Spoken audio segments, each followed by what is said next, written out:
How to delete downloads on iPhone.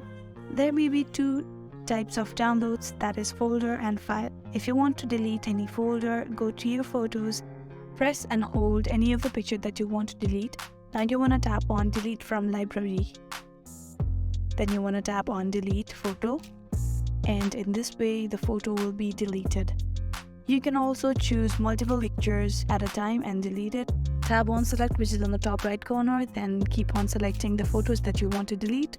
Then you want to tap on delete button in the bottom right corner, then you want to tap on delete, then tap on delete 12 photos. And that is how you can delete folder. Now in case of deleting any files, you want to search for files on your phone, and after you search it, open it. Then you want to press and hold the file that you want to delete or remove from your phone. Now what you want to do is you want to press and hold the file.